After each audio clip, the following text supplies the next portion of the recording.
Renata, pedi para a gente ficar aqui porque eu vou trazer bastidor e a Renata também. Ela levantou essa pelota cedo. Ontem o Caio Junqueira publicou aqui na CNN uma informação de que a Gleisi Hoffmann, presidente do PT, tinha ido a um encontro com uma série de empresários para dizer ali um pouco o que Lula via e fez sinalizações importantes, como, por exemplo, olha, o presidente do Banco Central tem mandato por lei. Vai ficar mantido, é Campos Neto, tem mandato até 2024, cumpre-se o mandato até 2024, mas não foi só. Aí a Renata provocou, a gente foi a campo hoje tentar avançar um pouco em cima dessa informação trazida pelo Caio ontem aqui na CNN e conseguimos.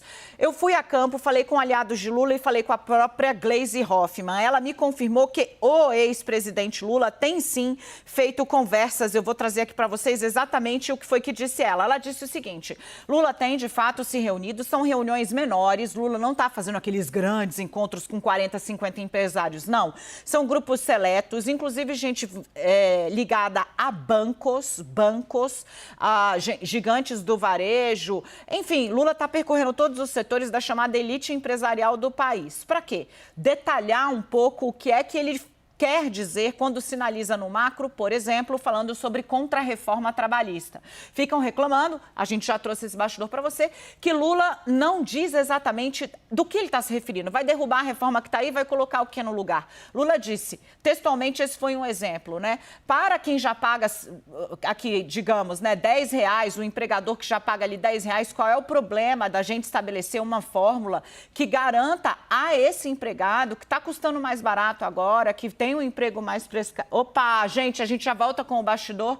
A gente vai retomar a informação que a gente estava trazendo para vocês, especial aqui para o nosso giro eleitoral no CNN 360. O que é que Luiz Inácio Lula da Silva vem dizendo a quem o pergunta sobre suas propostas. Lula vem fazendo ele próprio encontros com empresários e a gente vinha detalhando, eu e Renata, aqui para vocês o que é que vem dizendo o ex-presidente Luiz Inácio Lula da Silva. Voltando aqui então, eu estava dizendo que fui até a presidente do PT, Gleisi Hoffmann, para que pudesse perguntar a ela, né? Primeiro confirmar, né? E ela disse que sim. Eu perguntei as conversas do Lula com os empresários. Ela disse ambas as partes mostram disposição para conversar com franqueza sobre o que cada uma pensa e também defende. Eu pergunto se Lula vai manter esse ritmo de encontros pequenos. Ela sinaliza que sim. A ideia é ir conversando, como estamos falando com outros setores também da sociedade. Nos bastidores, a gente conseguiu levantar mais informações. Eu disse a vocês, né? Lula tem sido muito questionado. Tudo bem, vai acabar com o teto de gastos, vai botar o quê no lugar? O empresariado quer saber disso. Vai fazer uma contra-reforma trabalhista, vai colocar o quê no lugar? Posso ir na fechadinha, Edu, aqui na 3? E aí, esse tipo de detalhe está sendo dado pelo ex-presidente Lula. Ele explicou, por exemplo, eu estava falando aqui, Rê, sobre a contra-reforma trabalhista. Lula disse, olha, me preocupa muito essas novas modalidades de emprego que não prevêem nenhum tipo de segurança para o trabalhador, mas lá na frente, quando ele envelhecer, não tem contribuição para o INSS, não tem nada para aposentadoria. E ele tem dito, né, textual, olha, o cara que está ganhando R$10 aí, seja por hora, seja por jornada, como você fixar essas novas modalidades de trabalho, vai quebrar a empresa se você incluir nessa conta 50 centavos para ele ter uma aposentadoria, uma contribuição mínima que seja, né, mais lá adiante. Que cálculo é esse? O governo pode entrar com alguma coisa. Lula está tentando dizer para os empresários, porque isso foi um relato que ele ouviu, Renata, os empresários dizendo, olha, a sensação que eu tenho é que, apesar dos indicadores macroeconômicos estarem ruins, o mercado para a elite empresarial os bancos estão dando lucro, os varejos não perderam dinheiro, né? Quem perdeu, quem está sofrendo muito é o micro, médio empresário, mas o varejo, o mega, a elite empresarial, não necessariamente. E aí Lula tem dito, olha, entendo, acho que bom que o negócio está indo bem para vocês, mas é preciso entender que com o fosso social e com o tamanho do crescimento da fome e da miséria no Brasil, nenhum lucro é sustentável no médio e longo prazo. A Renata conseguiu apurar com empresários que conversaram com o ex-presidente Lula. Renata, o que é que Lula está passando a respeito de assuntos macro? Vamos começar com privatizações, já que Arthur Lira estava falando disso. Exato, gente. Ontem, Lula, que começou há alguns meses esses encontros, Dani vem contando para vocês aqui há algumas semanas, né? Essas iniciativas pontuais de Lula, elas remontam, inclusive, ao final do ano passado. Um desses primeiros encontros, gente, foi em outubro do ano passado com o empresário Abílio Diniz, que conhece Lula há décadas, e eles se reencontraram, estavam alguns anos afastados, se encontraram então em São Paulo. Desde então, Lula fez uma outra conversa, incluindo aí integrantes do mercado financeiro. Ontem, esse encontro do Grupo Esfera, do empresário João Camargo, que tem promovido encontros de empresários com presidenciáveis, foi a vez de Lula. E esse grupo, então, era um grupo mais expandido. Tinha integrantes do mercado financeiro, tinha também representantes do setor produtivo, como, por exemplo, o empresário Flávio Rocha, que é do varejo, né, da Riachuelo. E nesse grupo, capitaneado aí por João Camargo, Lula falou bastante, olha, segundo um integrante, falou muito, não foi tão pressionado, tão questionado, mas passou por diversos pontos. Dani chama privatizações. O que ele disse, isso segundo um compilado que me foi feito por um presente. Olha, privatização, Lula não escondeu, a gente é contra.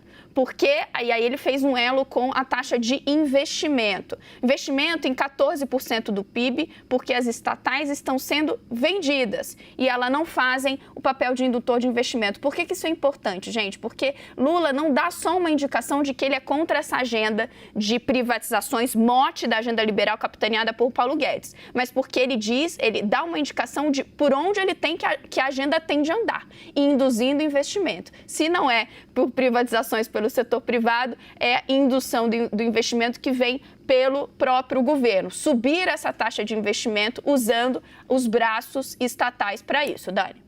Renata, muito bom. Eu queria falar um pouquinho também sobre o grande tema aí, que é a Petrobras, né, Renata? Você tem um pouco de quanto que Lula está pensando a respeito da Petrobras e qual é a ideia dele para a mudança na formação dos preços da companhia. Explica pra gente. Olha, gente, o que está claro para você é Arthur Lira é o grande comandante do Centrão no governo Bolsonaro. Quando ele diz que a Petrobras não serve a ninguém, não serve ao Brasil, ele está dizendo esse modelo de formação de preço tem que mudar. Então, uma coisa que já está claro para todo mundo é o modelo de formação de preço da Petrobras vai mudar, seja Bolsonaro reeleito, seja Lula eleito. Vamos conhecer o plano do petista, segundo ele está dizendo para os empresários. Rê.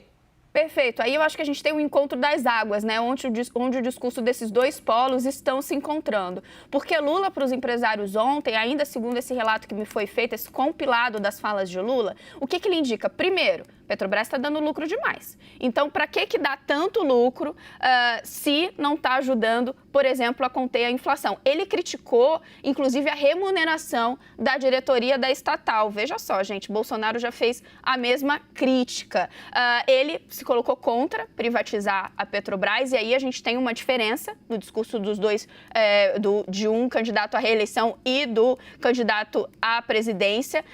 Disse que a ideia de privatizar acaba passando, é uma ideia que passa pela ideia de repassar a Petrobras para poucos donos. Então, o subtexto disso, gente, muito importante, que o PT segue batendo na tecla, é que a Petrobras é um ativo estratégico que deve ser revertido para o bem do país como um todo. Então, não só a ideia de que a venda acaba passando uma riqueza do país para um grupo específico, mas que a Petrobras pode ser a chave para ajudar, sim, em política pública. Quando o Lula passa para os empresários, olha, o lucro está muito alto, olha, não está ajudando a inflação, porque isso está beneficiando quem? Ele está dando uma indicação de como ele pretende usar a estatal.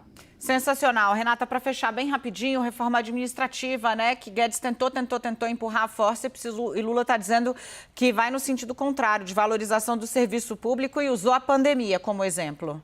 Sinais muito trocados nesse caso dessa agenda, dessa plataforma liberal de Paulo Guedes, de Bolsonaro e que Lula apresenta agora, contra a reforma administrativa. Gente, vamos lembrar, PT tem como uma base de apoio muito importante servidores, movimentos organizados e Lula está dando indicação para os empresários que não abrem mão de fazer gestos a essas categorias, a essa parte da sua militância. Ele disse que eles são, falou, segundo o relato que chegou a mim, foi muito claro, são contra a reforma administrativa porque é preciso valorizar os servidores públicos. Então, nesse ponto, a gente tem uma indicação do PT num lado bastante diverso da plataforma que vem sendo defendida por esse governo. Ainda, Dani, que a reforma administrativa não tem andado, né? Vamos colocar as coisas como elas são. Muito bem, Renata.